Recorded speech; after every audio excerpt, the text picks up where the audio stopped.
Welcome to the Dreamit Dose. In about the next 5 minutes, we'll talk about how to answer this question with confidence. How much money are you raising? You don't want to say too little, you don't want to say too much, and you're probably thinking, is there some secret formula?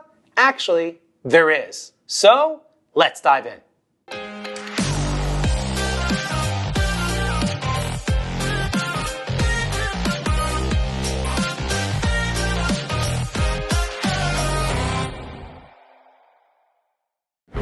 One of the most common questions we get from companies that first come into Dreamit is all around fundraising.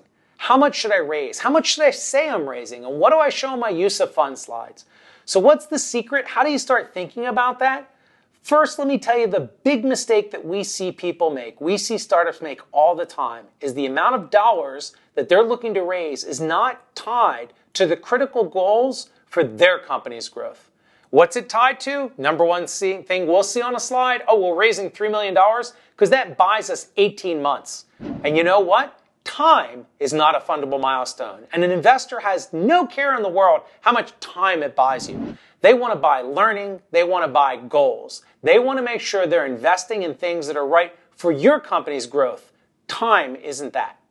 So what's the answer? It's all around the fundable milestones that you need to get to. What are your fundable milestones? What's that next value inflection point? Or it might be that you're going to get your company to cash flow break even and you don't need to raise again. So I want you to think about what milestones are going to create large value inflection points that you could then raise again. Let me give you some examples of that. Maybe it's that you do a big product release. Maybe it's that your monthly recurring revenue or your annual recurring revenue gets to a certain number. Like a lot of times we see most of our companies have to be doing $1 to $2 million in annual recurring revenue to get to their Series A or Series B, depending on which vertical they're in. Maybe you're dealing with a product or a medtech product that needs to get FDA clearance. Getting an FDA clearance is a huge value inflection point. It's a big funding milestone. Or you're running something in a biotech and you have to get to a clinical trial and you get through a certain phase. Value inflection point. Maybe it's the number of users or number of customers that you have. Again, big value inflection points. Those are the kind of things that investors want to see. Now, there's one other way I want you to think about this for the amount of money you're going to raise, and something that's important to think about, and that's in very early stage companies, in seed and sometimes Series A companies. I think about, and this is just my opinion, the 20% ratio. The 20% ratio says if you tell me how much you're raising, I'm going to tell you what your valuation is.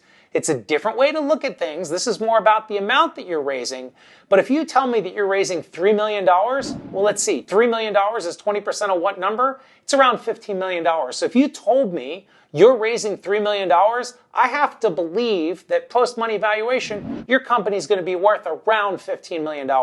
In very early stage companies, the valuation is almost kind of pegged. It's mathematical. It's the 20% ratio. Something to keep in mind when you think about how much you're going to raise. So next, let's dive a little more deeply into how much. So again, you need to figure out your milestones and your goals. And then the question is, how much cash is it going to take you to get there? Now, when you're calculating the cash, let me tell you a little secret. Most startups are pretty good at figuring out what their expenses are. They're horrible at forecasting revenue. Really, really bad. I mean, they can forecast, but they can't forecast accurately. So you need to be really, really careful on both the expenses and revenue flowing in to figure out how much additional capital you're going to need to raise to make sure you can hit those milestones. Remember, it almost always takes longer to hit those milestones. It takes more time and more money. So you want to be super, super careful in these calculations. And then add an extra 3 to 6 months of cash. Because it usually takes about 3 to 6 months to close a round, so you want to make sure you can hit those milestones and have enough cash to close a round. And we've seen this more than once, and we see this with a lot of startups. Hey, good news, we've got FDA approval. Bad news, we're out of cash in 2 weeks. You don't want that happening to you. You want to line everything up and make sure you have the cash to get to those fundable milestones with enough room to raise that next round. Next up, what are you going to use it for? The use of funds slide. Remember the basics of sales, like when you're selling your product, they always talk about customers buy benefits, they don't buy features. You know what? Investors do exactly the same thing. They want to know what are the benefits they get from this cash being invested. They don't care about the feature. Want to know the mistake we see most startups make from a feature point of view? They put up their use of funds slide, and what do they talk about? I'm hiring 3 salespeople, 5 developers, 2 customer service representatives. Those are all features. Who cares? And I'll talk to a startup and say, you're hiring all of these people for what? Well, we're hiring salespeople. Why? Because we're trying to generate more revenue. How much? And then they'll finally get to the amount of revenue, and the use of funds is going to drive that revenue and how they're going to drive it all the way through their model. Remember, revenue is the ultimate benefit for investors. So as you go through your use of funds, everything needs to level up and support how you're going to achieve those revenue goals. Last big thing I want to point out is, by the way, when you're raising this round, what are you calling it? I mean, I know you're calling it a round, and I want you to be careful. A common mistake we see is that companies go a little too fast through the alphabet. Only call it a Series A if you've already raised a seed. Only call it a seed if you're already raised it, friends and family.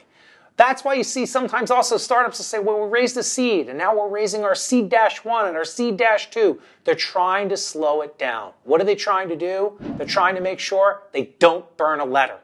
Don't burn a letter unnecessarily, because as you go further in those letters, as you go into a Series A and go into a Series B, those letters set serious expectations for investors, and it changes the optics. There is an expectation in health tech and urban tech and secure tech, the verticals we work in. If you're raising a Series A, you better be doing over $1 million ARR. Otherwise, you're not in Series A territory. Just be careful what you call it. That's it. That's how you figure out how much to raise, what to tie it to, and how to talk about it to investors. So remember, what cash gets you to your next fundable milestone, and add 3 to 6 months to that so you have enough time and room to raise. What do you need to get to that next value inflection point? State your measurable goals, which are driven by benefits. Don't talk about features, the number of people you're going to hire. Remember, time's not a fundable milestone. Sometimes investors will do these calculations based on the 20% ratio, and watch what letter you use to describe that round. It sets a lot of expectations. That's your Dreamit dose in about 5 minutes. Please leave your questions in the comments section. Make sure to catch our weekly live show, Dreamit Live, with interesting guests and live Q&A. Make sure to follow and subscribe. We have a lot more coming. Really looking forward to answering your questions in the comments section. See you next time. An investor doesn't people don't tie the that whole thing sucks. Because often, you should only be calling it your seed if you've already raised it, friends. And, we could actually get pretty good at this, you and me.